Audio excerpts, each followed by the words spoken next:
Well, hello, my friends, and welcome to a Friday morning edition of Dattitude.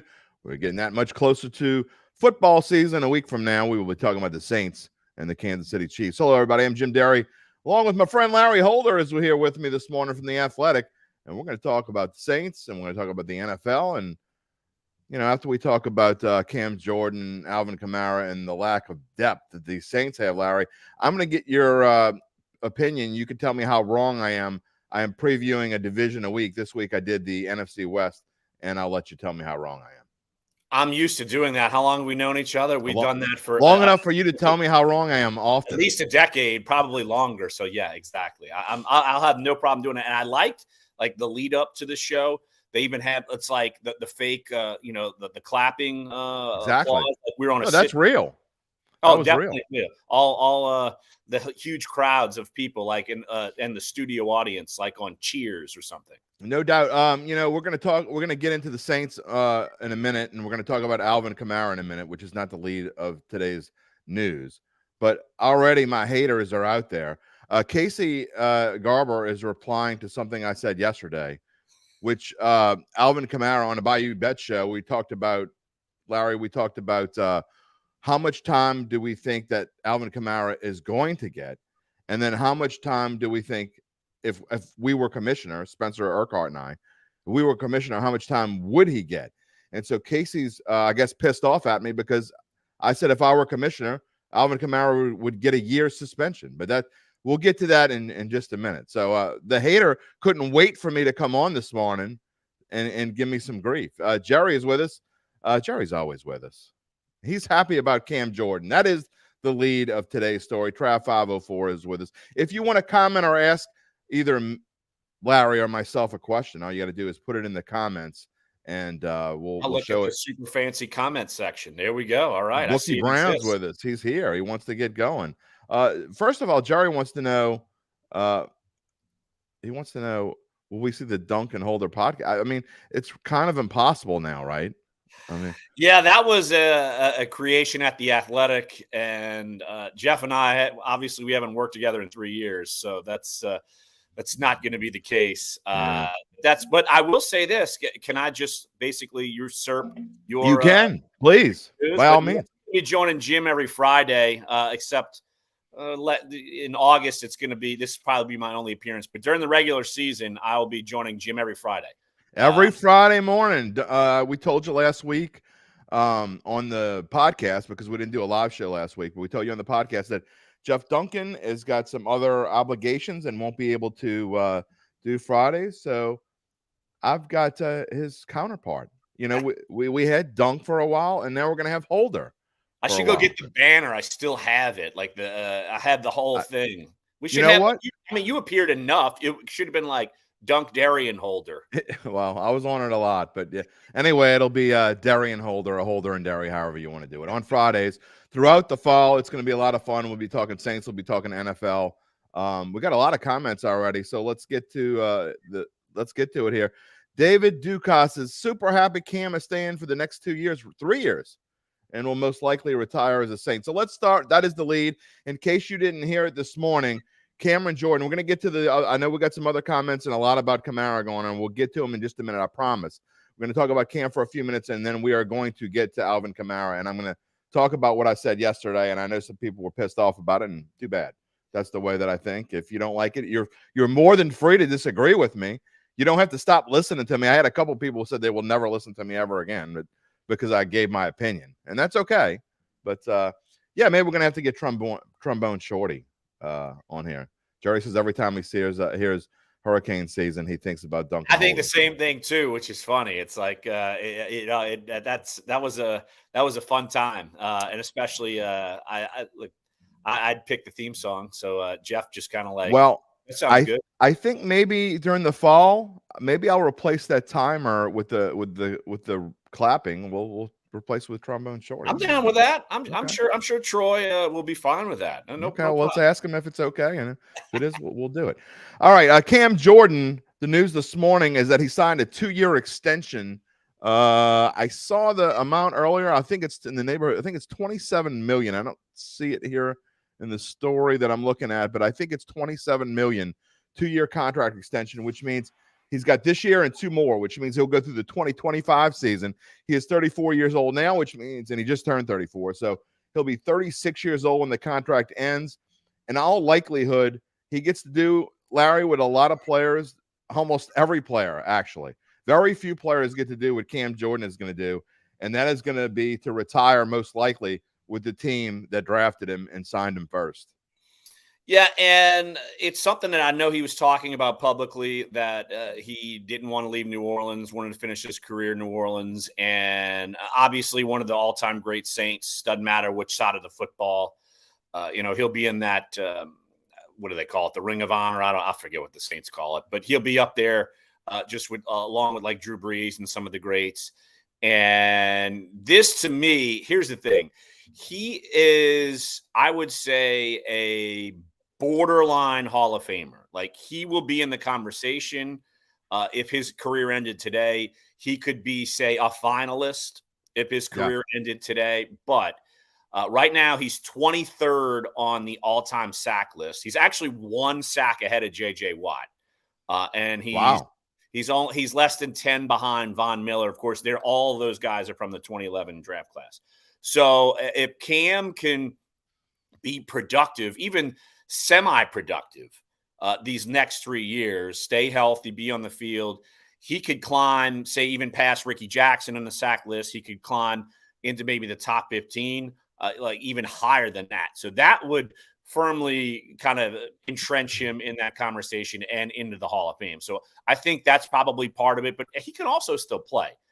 So I think that's part of it too. And look, we know the Saints, they like to, if they have the opportunity, be loyal to the people that are loyal to them. And a lot of times the Saints, going back to, say, that Super Bowl era, they were maybe a little loyal to some of those players too long, and they kind of got old. But Cam Jordan, is he getting older? Sure. Is his production a little bit down? I wrote about it actually this morning in analyzing the deal at The Athletic.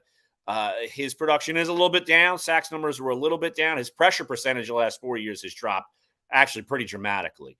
But still, he's a guy who plays every down and someone you can count on for at least being there, and sack totals being productive every down player. So it keeps him on the field and keeps him really in this stage of his career. And I know the Saints want this for him, kind of in a Hall of Fame trajectory. And if he keeps going the way he is, he will be enshrined in Canton. You know, Larry, I think that Cam is a guy, 80% Cam Jordan. 80%, when I say 80%, 80% of maybe the Cam Jordan we had 3, 4, 5 years ago is still a really damn good player. Agreed. I mean, he's better than so many players. Like any team would want him. That's the thing. Like, say if he was let go, any team would want him. I mean, he made the Pro Bowl last year. I mean, maybe part of it was his name, but he's deserved it because there's been years where he didn't make it, and you kind of earn your way in. But still, I think that this is something that it's all this money's guaranteed, by the way. So it's not like he's going anywhere. Right. And I'm sure the way that the Saints structure contracts, some of this will be pushed down. It probably frees up money going forward. So there's a method to the madness, but they want to be loyal to a player. They probably look at him in the same way as Drew Brees. It's like, hey, Cam, you play as long as you want, and we'll let you go out on your own terms. They did the same thing with Drew Brees, and that's kind of a rare thing in the NFL. Not super rare for the Saints, but it's a rare thing across the league. Jim Derry here with my new Friday buddy, Larry Holder. Again, Larry is here. This is the only appearance he'll have in August because he's got some I don't know if y'all knew this, but Larry is a tennis pro. Okay, so not a pro. At one point in my life, like probably 12 years ago, I was rated high enough to be a pro, but I've aged, and I'm still a good player, but I wouldn't be like a tennis. You would kick my ass, so. Well, yes. I mean, look, being a pro and kicking your ass is like it is what it is. And like cacti. Like, I kick your ass in fantasy baseball. You could kick my ass in tennis. It's all good. It's fine. That depends on the look. That we could have a whole media conversation on fantasy baseball. Yeah, who knows? Us dorks. We probably will in a press box at some point in the near future. All right. We're gonna move on and talk about Alvin Kamara. And again, yesterday, if you feel free. By the way, The question this morning, and I'd love to hear all your comments. We got some already, and I'm going to show them in just a minute. I got some people that really don't like me now. I was on the Bayou Bet show. Now, well, I got some people who haven't liked me for decades. right. But my wife's still with me. My kids are still living here. So far, at least the thing that's really important is working out for me. But we have some comments, and I said yesterday, the questions are, and you again, feel free to answer in the comments section, and we'll show them on the air. If you don't agree with me, it's okay. We can still be friends if you don't agree. You don't have to shut me off forever. If you want to, that's fine too. I'm still going to probably sleep tonight. But the questions are, how long do you think Alvin Kamara will get suspended? And if you were the commissioner, how long would you personally suspend Alvin Kamara if it were you? Now, take out the Saints fan in you when you do this. I don't want to hear, oh, we can't lose them. I wouldn't suspend them at all. No. You have to be the commissioner. You have to be fair and as impartial as you're humanly possible, which is hard to do. So my answers were, I thought he would get, I think, we don't know yet, Friday morning as we speak. We might know by the time, usually breaking news like this comes out after we talk about something about 5 minutes after I hit the button. So that there's a good chance it'll happen today. But my answers are, I think he will be suspended for 6 games. Maybe reduced down to 5. Maybe it's 8 and gets reduced to 6. It's going to be somewhere in that ballpark, is my opinion, knowing how the NFL works. But what people didn't like is, I said, trying to be impartial. If it were up to me, if I were the commissioner, from that video, I could care less about what he got charged with or what he's going to end up settling for or whatever. From that video, you cannot let things like that slide. And I would have suspended him for an entire year. And I know a lot of people think that's harsh. But, Larry, I'm interested in your opinions, and we'll show some of the ones we have on here. I think he will be suspended 6 games. I don't care that he went and saw Roger Goodell. So what? I mean, it is what it is. I don't care what his story or his side of the story. I mean, he wouldn't have settled. If he thought he could have won in court, he would have settled. That's no. So look, 6 games. I think he'll get 6 games. And I think he deserves 6 games. Okay. I'm just going by how the NFL suspends people. I mean, the NFL only suspended Deshaun Watson 11 games. Deshaun Watson did a lot worse. That's true. So, like a lot worse. And let's go way back to when there was video of someone, a running back, punching someone, and it was Ray Rice punching out his girlfriend in an elevator. That is worse than punching out a guy. Let's be honest. That is true, but that was he was suspended at first. Well, this was way back when they didn't have the same rules. Once the video came out, they suspended him indefinitely. He was cut and never played again. So, but this is different. It's a different set of circumstances. I would say this isn't as serious as that. I mean, it's not light, but it's not as serious. I mean, here's my favorite comment so far that we have, and I purposely waited to show it, so I hope he's still watching. But Andy, I don't know if it's Levine or Levin, but Andy, you had the best comment so far. He says 6 games, but John Gruden is in town, so it's going to be 8.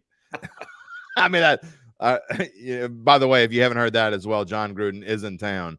At least that's the word, that he is going to be around Saints camp. Eric Fields, if I can show it here. Eric Fields says 6 or more games sounds reasonable to him. So this is a little bit more reasonable group this morning. Twanette says she loves Alvin Kamara. I'm not saying I don't love Alvin Kamara. I appreciate everything he's done for this team. And obviously, part of the thing that sucks when you're trying to make a decision like this is you're talking about a guy who's never been, not only has he never been any kind of problem before, but you're talking about a guy who it just seems like a happy-go-lucky kind of stays home when he's in New Orleans and probably playing video games and whatever. I mean, it just seems like a fun kind of guy. I don't even think he goes out a whole lot from everything that I understand. So anything can happen. But when you have video like this, Larry, that shows, again, the NFL can't get away from this video. If they didn't have video and it was just, he said, that'd be one thing. Maybe he could get 3 or 4 games. But I think this video, if they go light on this, it's going to come back to haunt him. Well, I don't think even like the video makes it more in your face, and it's hard to say, oh, well, he's not going to, he should get 2 games. Like that, but I still think the NFL is pretty clear cut when it comes to something like this, whether there's video or not. They go by what happens in court. Alvin Kamara basically pleads no contest, essentially saying, all right, I did it. Let's move on. I'm settling with this guy. There's pictures of what they did to him, whether there's video or not. But so I just think that it's not going to any kind of case that would involve the same sort of charges, whether there's video or not. I think the NFL would have treated it the same. They just have more backing to say, all right, we're going to stick with what we do. You could appeal. It doesn't matter. It's even more damning than you say, but still it just kind of look, he pleaded down to like misdemeanors. So it's not felonies. So look, I think 6 games would be as maximum as they go. I think that's what they're going to do. So, it's kind of uniform. Like you're looking at it saying, all right, this is brutal. You shouldn't have done this. It's like 6 against 1. Right. And Kamara's in there doing it. I get that. And if he was Joe Citizen, he'd probably be in jail. Oh, not probably. Right. He would be in jail. Yeah. So, you could kind of buy your way out of jail when you have that kind of money. Yeah. So, if he were Alvin Citizen, he would 100% be in jail. A couple questions here, and I hope I'm pronouncing your name right. Tell me if I'm not. Is it Twinet? Is it Toynet? I think it looks like Twinet. I mean, living in New Orleans, I'm assuming that the TOI is Twa. He looks so ready at training camp. He does. He looks, from all accounts, he looks as good as he's looked. And I think once he gets past this, I think part of the reason why he had as many issues last year is because this was kind of hanging over his head. He didn't look like himself, but he still must face the consequences. And she says it's Tunet. Okay. Well, Tunet, I agree with you. And Josh asked if he makes an appeal, will that reduce it at all? I mean, I don't think we really know the answer to that. He's going to appeal most likely, unless if it's 4 games or less, he probably won't. Goodell is the judge in the appeal. So if he makes a suspension, it's going to be Tunet. It's going to be hard to overturn that unless he recuses himself. I doubt that happens. I mean, it's and you're talking about, all right, let's talk about Kamara in terms of production. Like he's going to miss some time. We know that. So I could tell you Kamara in some of the running back outlook stories I've done with the Athletic over the last, say, year, 2 years, Kamara has fallen off of the map badly. 100%. And I agree. I'm like, you hear the hot topic of running backs getting paid and now their value has diminished. I would point to 1 or 2 contracts as a big reason why teams are not willing to pay running backs as high as they used to. One is Alvin Kamara. The other one is Ezekiel Elliott. They both got huge money at the same time. Neither one of them produced fully to what they got paid. And I forget which running back it was during training camp because everybody's saying, running backs are trying to defend themselves. But one running back I'd like to say was Travis Etienne from the Jaguars. Basically went kind of the contrarian route saying, hey, if we want to get paid higher, you've got to be versatile. Like, so it made more sense to pay someone like Kamara big money, like, say, Christian McCaffrey, because they're versatile. Kamara just fell off. The Saints didn't use him in that same versatile role. They used him more as a runner, and so that didn't look good. And Zeke Elliott's not a big guy in the passing game. And you look at the guys who are trying to get paid, Saquon Barkley and Josh Jacobs, they're more running backs, not as used heavily in the passing game. If you want to get paid big money, you got to do more than just be north-south. So Kamara has fallen off the map. He usually needs a good complement. A, you needed Jamal Williams to come in just to be that good complement. And B, you needed him to come in because you knew Kamara was going to miss time. So I think that dynamic, whether Kamara misses time or they're together, that group should be better. Just because of the addition of Jamal Williams and Alvin Kamara. When he's there, you can use him as a receiver more, be versatile, and I think that will aid the Saints greatly because Kamara was at his best when they had a viable 1A. When, like, say, Ingram was viable. Like last couple of years, that was not the case. There's no question about that. Charles Broom brings up a great point. The last thing Goodell wants is a stream of players having face-to-face meetings on discipline, so he foresees no mercy.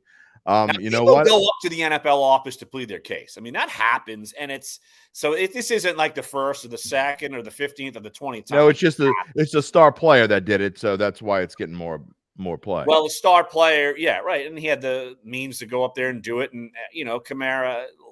Look, if you want to try, it's better than not trying to get leniency. Which is why I don't think he's going to appeal. I think he probably. My guess is Alvin Kamara knows what he's going to get. I bet he already knows. I think Goodell probably gave him a good structure and says, look, I'm not ready to officially say what you're going to get, but this is about what it's going to be. Well, there's also precedent. I mean, that's correct. Something like this. That's what it is. That's why I think it's going to be 6 games, and you would know better than me. You're saying the same thing, so I think 6 is probably about. Like if it fell to 4, I'd be like, okay, well then that's right. You wouldn't be surprised. I think the minimum is 4. That would be a good case scenario. 100%. Let's look at the schedule because let's talk about what the Saints are going to have to go through without Alvin Kamara. And I have our team previews. We won't be doing the Saints. In case you don't know, we're doing one team a day, Tuesday through Friday, a division a week until the start of the regular season. The Saints will be the last one we do. They are on Friday, September the 8th. So when Larry and I are getting together to talk about the season opener, it'll be the same day that we have the Saints preview. Who knows? Maybe we'll just bottle them all up together. But this is what you're looking at, Saints fans. And to me, even though the Saints have the easiest schedule, it's a formula I derived from Caesars Sportsbook over-under totals. I think win totals from last year are almost irrelevant because when you're talking about going into the next season, teams are different. So I derived this. It's a long, drawn-out formula, so I'm not going to sit here and tell you what it is. But I'll be like, I'll echo that, saying case in point, the Jacksonville Jaguars. Correct. There you go. Yeah. But by this schedule, the Saints have the easiest schedule in the NFL, but I don't necessarily think it starts all that easy. And the reason being, Larry, 4 of your first 6 games are on the road. So if he gets a 6-game suspension, you're talking about having maybe your top offensive threat without him, without those 4 games on the road at Carolina. I'm telling you, Carolina is going to be tough this year. I think their defense is super good. We'll talk about them more later on, but I think Green Bay is going to be much tougher than anybody thinks. Going to New England is no picnic, and Houston is what it is. And then you open the season at home against Tennessee and home at Tampa Bay. But to me, it's a tough stretch. It's a stretch where the Saints need to go at least 3-3 to get out of that, to be in a good spot to maybe win 10 games. If you're going to ask me to kind of go through that schedule, that doesn't look super tough to me. I think it's more about how the Saints are themselves, less about the opponents, because I would argue that that every one of those games is winnable. I mean, I don't think there's any doubt about that. Tennessee, they wish they didn't have to start Ryan Tannehill. They drafted 2 quarterbacks, so they don't have a ton of faith in them, and they're kind of on the downslide. I know they just got DeAndre Hopkins, but at Carolina, I'm with you. Obviously, it's all going to depend on how quickly Bryce Young gets into the fold. Yeah, for sure. And because I think in the division, I think Atlanta is going to be sneaky tougher than what people think. So if you're going to talk about that, but then you looked at Green Bay, how is Jordan Love going to acclimate? So in New England, I still think they're shaky. Tampa could be the number 1 pick overall in the draft. I agree wholeheartedly. And then they'll be New England, who knows? They might see Mac Jones for 4 games and go back to Bailey Zappi. They were chanting for him last year. And then at Houston, again, another rookie quarterback in Houston, just bad too. So look, I think it's more about, all right, if the Saints can get their act together, they can win without Kamara in those games. I don't think there's any doubt about that. So, I think it's pretty favorable. And look, the strength of schedule, just the way it's looking, it helps that you play the division, that the division is bad. So that kind of changes things. Like, I think I'm with you that Carolina could be a little bit better than what people think. I think Atlanta is going to be better than what people think. So that's going to be tougher. It's not going to be some kind of cakewalk, really. I think you got to play good football on them. It's more on the Saints rather than the opponents. I don't disagree with that at all. But I think that the NFC South having the easiest schedule, and actually Tampa Bay's got a fairly I don't want to say tough, but definitely a tougher schedule than anyone else in the division. So the first place Tampa Bay schedule. yeah, well, they're going to be a nightmare. Baker Mayfield, good luck with that. You go from Tom Brady to Baker Mayfield. Why not Kyle Trask, man? Get on the Trask train. They're going to be getting on the Kyle Trask train before too long. I promise you. JJ tells us hello. He wants to know what's going on. He said he's listening to Cabo, is watching the way. JJ, man, look, I've known you for a while, dude. Look, go do something else, man. That's what I was thinking. Pina colada. That's what I was thinking. Charles is saying the Saints play the way the other teams play. I've seen the best number one contenders, and they lose to a 1-10. I don't know if you remember this, but the Saints are really good. I think this is like 7-8 years ago. They played an 0-9 Rams team, and I think the Saints were like 6-3 at the time and lost. And so you're right, absolutely. They've run into those follies with the Rams before. In 11 they lost to a hapless Rams team, and then they went on a roll. And yeah, it's funny how Steven Jackson rushed for like 180 yards or something. Yeah, it's funny how the old pesky Rams could. I don't even like looking at those uniforms. They just drive me insane. Daniel says he doesn't think Atlanta is going to be that good. I'm not going to give too many spoiler alerts.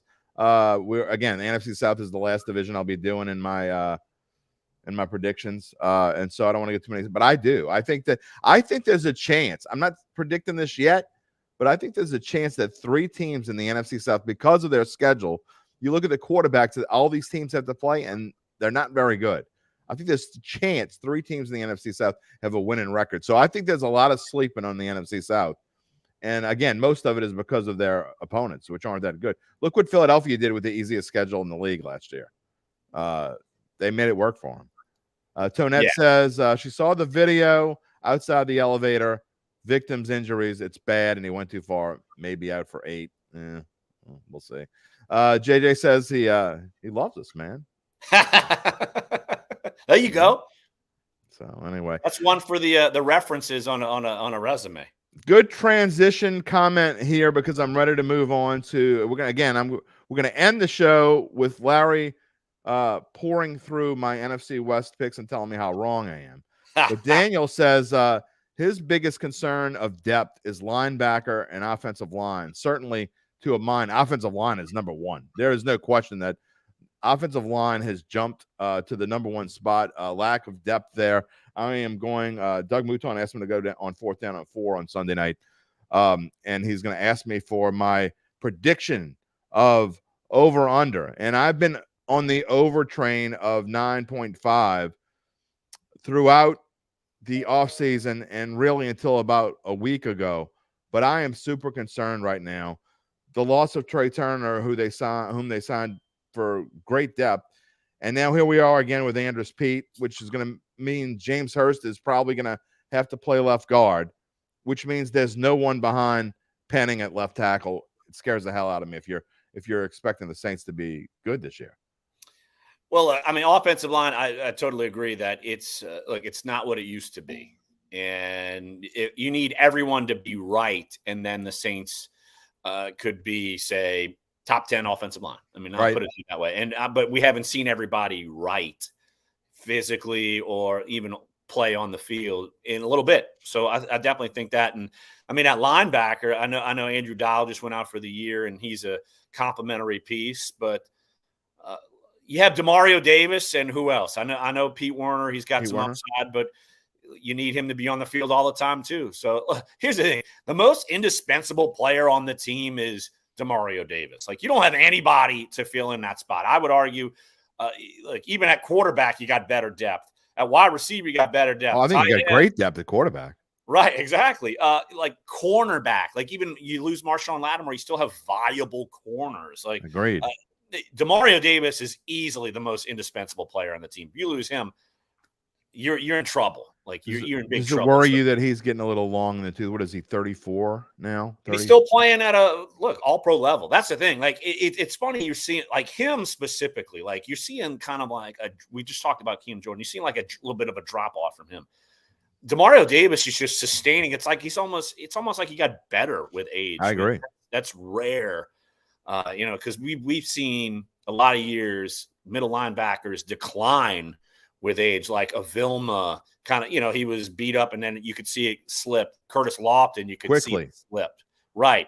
I remember the Saints tried to sign, and they did, James Laurinaitis, and he like fell off the cliff in like 2 seconds. That's right. Like DeMario got better, and he is right now, you could argue among all teams, like he's a top 3 inside linebacker, like middle linebacker. So he's like, you have nobody that would compare to him on this team. So he's been very durable. The Saints have to hope he's still very durable. So what you're saying is the Saints have done a good job signing free agent linebackers from the Jets. Well, they traded for Vilma. Oh, that's right. Okay. So they did trade for Vilma. There's that. But DeMario, I remember when DeMario signed, and Jets fans, like they were ticked that the Jets let him get away, and DeMario made him show it right away. And he's only gotten better. Like to me, I would point to him, and he hasn't been around nearly as long as say Cam Jordan, and doesn't have the name recognition as Sam Mills and the Field Mouse, and Vaughn and all those guys. But he's one of the best defenders in Saints history. I mean, this may sound like not that big of a deal, but I think it is. I think that Andrew Dial, losing him, to me, Dial was going to be the next Caden Ellis. I think he was going to come in and kind of be that guy. And I know he was a special teams guy up to this point, but I think, you look at the leap that Ellis took last year and then got paid and left. I think that Dial could have filled that role. And to me, that's a loss. Yeah, no, Dial was definitely a player who was getting better. I know that. I'm not there every day like I used to be, but I know they liked him a couple of years ago while I was still there every day in Saints locker room. And he's a guy that they were certainly leaning on to be a piece of this team, whether it's complementary piece on defense and then special teams. So yeah, losing him when you don't have a lot of depth of proven guys at all. I mean, he's the one of the guys you thought, okay, we can rely on this guy, and now he's not going to be there. So that's a tough break. How did you and I get locked in the basement? I'm in my house, but my house, it's kind of, we don't like that realistically have basements. My house is literally tiered, so there's a couple of stairs behind me, but my camera's it's not level. So I should know, like my wife does TV. My camera you should not be seeing the ceiling, but oh well, I'm breaking. It's okay. Yeah, it's okay that we see a ceiling. You could, you're gonna, you could always get a green screen, and if you want. Well, I need some of that Dattitude. It costs $50 to get me a screen. I mean, like I said, Duncan Holder. I'll buy you a green screen. It costs like $50. I mean, you're gonna cut $50, dude. Okay, I hear you. You got a point. You definitely have a point. Jason says he wants to know what happened before the video picks up. What difference does it make? The dude had made no contact with Alvin, no physical contact with Alvin Kamara whatsoever. So there is zero, and I mean zero excuse for what Alvin Kamara did. It's AK's story. There's no story. It's a video. He kicked the dude in the face while he was unconscious. There's no story. That's the story. And do you realize law enforcement has video? Like, it's not like they correct. There's other video that we haven't seen, which is fine. It's a casino. I mean, there's video everywhere. The dude, the victim was a dumbass, was a drunk dumbass. There's zero question about that as well. I mean, I don't think anyone debates the guy was a drunk dumbass who was a pain in the keister and aggravating the hell out of Alvin Kamara and the guys he was with. But that is zero. I don't care that we're looking at a misdemeanor. Yeah, we're looking at a misdemeanor because Alvin Kamara has big time, big name, big money attorneys. So, I mean, that's why it's a misdemeanor. If Larry or I or Jason, who sent me that message, or Jerry or anyone else who's in this message thread or watching this show would have done the same thing, we'd have been in jail with a felony conviction. We'd have already been convicted and been in jail. I promise you. So, I mean, just because it's a misdemeanor doesn't mean that Roger Goodell thinks anything differently. And Jason says, P.S., he thinks he's guilty. Well, I mean, are you an attorney? I mean, maybe you are. You're starting to sound like one. So I don't know. All right, let's move on. Almost time to close out the show. So before we do, I promised it. I'm going to offer my predictions for the NFC West. Again, you can go back, find them on any of these same social media channels. You can find it on bet.NOLA.com. If you're listening to the podcast, Easiest way is probably to go to either Facebook or YouTube, search for bet.NOLA.com or NOLA.com for that matter, and you can find our shows. That's the best way. All right, here are my predictions for the NFC West, and I've got a couple semi-surprises in there. First of all, I think the Arizona Cardinals absolutely stink, and they're going to stink. Kyler Murray, doesn't look like he's going to start the season at quarterback. He's still recovering. I don't think they're going to be any rush to throw him in there anyway, so I'm just writing them off. I think the 49ers are going to win this division, and I'm sort of picking them the same way I picked the Jaguars almost in the AFC South last week, almost by default, because I don't think anyone else in the rest of the division is any good, really. That being said, there's value on the Rams at +8. I think it was 825 to win the division, which means that if you bet $10 on the Rams to win the division and they win the division, you get 82.50. So I think there's major value there. I'm not saying they're going to win the division, but I'm saying there's major value there. And frankly, I just don't believe in Geno Smith. I know he had a really good year last year. I don't see him repeating what he's doing, even with the great receivers that he has. And with Kenneth Walker, I think on the potential to be kind of a breakout kind of running back, I just don't see it. I think Seattle's defense is weak. I'm definitely not a Pete Carroll believer. I'm dropping them down to what I thought they were going to do last year. 49ers lost some on defense. I got them at 10-7. I do not think they will win the Super Bowl, and I do not think +900 is a value for them. Mediocre division. I think the 49ers win it. Yeah, I think the 49ers are the favorite. I don't think there's any doubt about that. I mean, that's, to me, apparent. You got to see, though, with the 49ers, it sounds like Brock Purdy's healthy. Was he a 4, 5, 6 game wonder? I think you have to wonder there. For sure. But I think their defense is very stout. They've got some weapons. I think Deebo Samuel improves. You got Kittle, you got McCaffrey, so I think they're in good shape there. But yeah, look, and I'm wondering, the big question with the Rams is Stafford. I mean, is he done really? Because if you look at just kind of some of the weapons that they have, they defensively they're not super impressive. I mean, they're Aaron Donald and everyone else really. And Aaron Donald's the year last year, he kind of had a down year, and this might be his last year.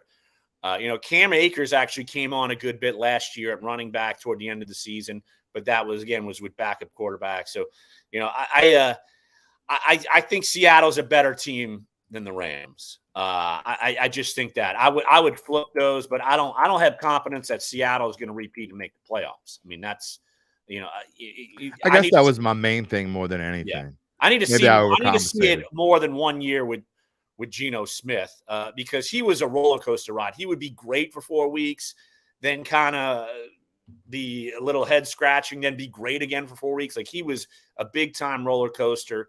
They've got weapons in the receiving core, and they got Bobby Wagner back on defense. I think he can still play.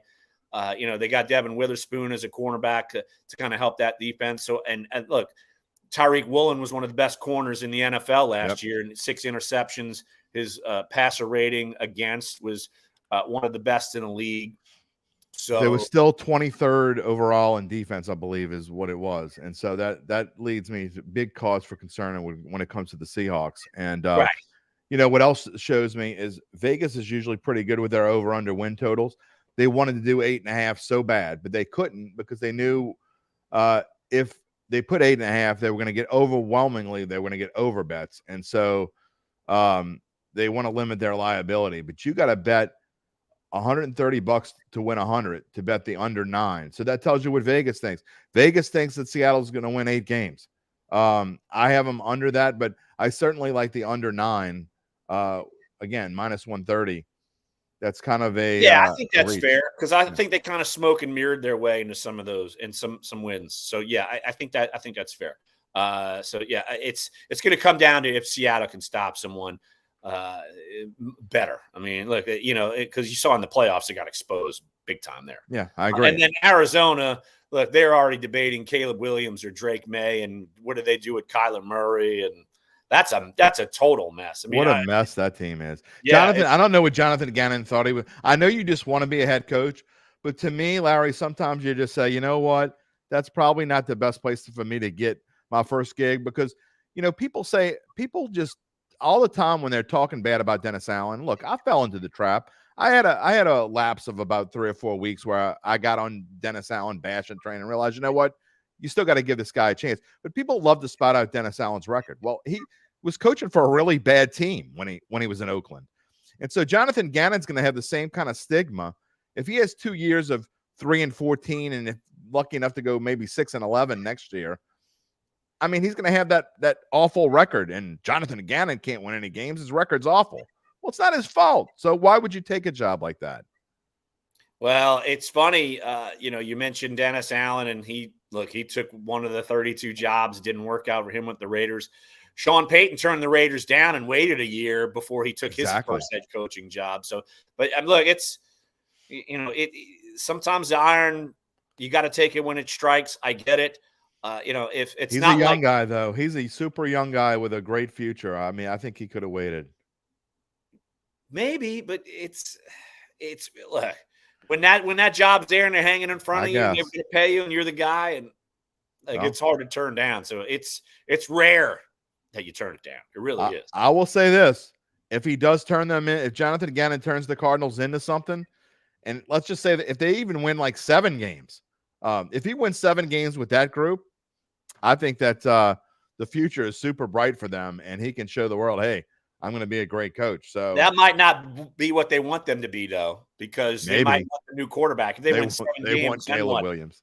Then they're looking at the 3rd or 4th quarterback in the draft. But I mean, that means you're actually getting better quarterback play. But yeah, that is something. It all comes down to what do you want to do with Kyler Murray? I mean, Kyler Murray would be the first one out the door as opposed to Gannon, unless he totally goes Nathaniel Hackett and is totally awful.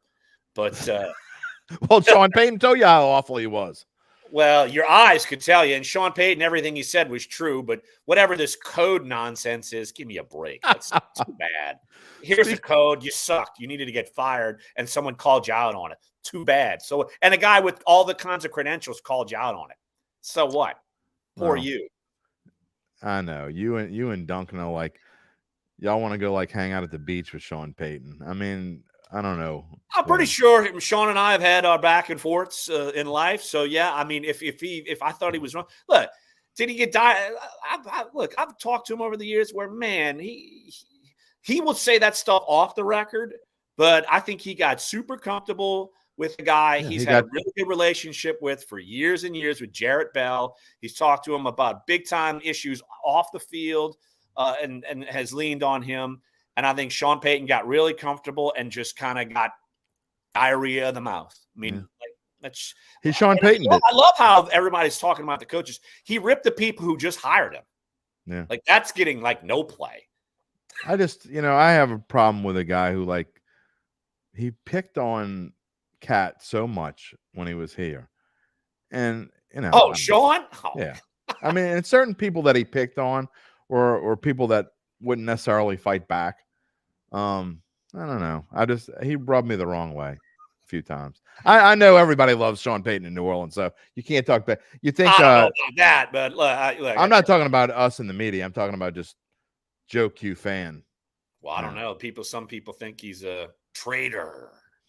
Well, speaking of the traitor, if that's what you want to call him, guess who we're preview? No, I know you're not. I'm not. I could call him whatever I want. At least today, maybe tomorrow. So can I, but I'm just saying whatever. All right. Well, Tuesday we're going to be begin our previews of the AFC West, and by alphabetical order, the Denver Broncos are first. So Sean Payton will be our preview on Tuesday. So next week it's the AFC West, one of the better divisions in football. The defending champion, the Kansas City Chiefs, Los Angeles Chargers. Will they do anything? Will they be able to finally move off of that 10-7 record and will they be able to get in the playoffs and win? That's going to be a big question. We're going to find out next week, along with the Las Vegas Raiders, who I think are probably going to have a tough season unless Jimmy G just becomes the next coming of Drew Brees, which I doubt. All right, Larry, thank you so much for joining the show, and I am looking forward to our tete-a-tete. And dare I say, I'm going to bring back the pixie dust. Oh, I'm sure you will. You bring back all the old gimmicks. There's no doubt. I didn't bring out the roasting. I didn't roast you today. I mean, You'll bring back the black and gold today's from like a decade ago. I mean, look, we were 8 years younger then, so we probably looked a lot better. You had like, what year is it? 2023. We started that in 2012. Yeah, but I didn't become host of that show until 2015. True. So I don't have all my roasting stuff. Is 8 years old. We looked a lot younger. I actually was a lot thinner then too. I didn't have gray stubble. Looking forward to it. It's gonna be fun. So all you out there, make sure you come back. Now look, I'm gonna have guests throughout every Friday. We're gonna be on every Friday. I think Doug Mouton is coming on next Friday. So I don't know what's going on with Doug and I. We have some kind of weird relationship going on right now. I was on his show Wednesday. I'm going to be on his show Sunday night, and I think he's coming on my show Friday. It just so happened that way. I promise you. But anyway, we're going to have guests from around the New Orleans area, media experts leading up until when Larry comes back. I think it's September the 8th. I don't remember. It was the first you got that tennis thing, right? September 1st. I've got 3 weekends of state tennis tournaments. Okay, I'm like, it's insanity. I think we decided September 8th, which is the Friday before the Saints regular season starts, and when Larry will become the regular Friday guest on Dattitude. And I'm looking forward to it. Me too. Good times. All right. I promise you, I won't mess with you too bad. It's just, pretty sure I can take it. Maybe we can have Billy Nungusser on the show. Wow. That is an inside baseball joke there. All right. Thank you for joining us, everyone. And as always, you can catch my full podcast with my monologue and finish. I don't know what song we're going to wrap up the show with today. We'll have to figure that out. I haven't even figured it out yet. So you can come on. Podcast will be on the air. Let's see. It's 10 minutes to 11 as I wrap up the show today. About 45 minutes from now, you will have my full podcast wherever you get your podcast, on Apple, Google, Spotify, and the like. Until next Friday, we will see you later. Everybody have a great week. Peace and love, my friends.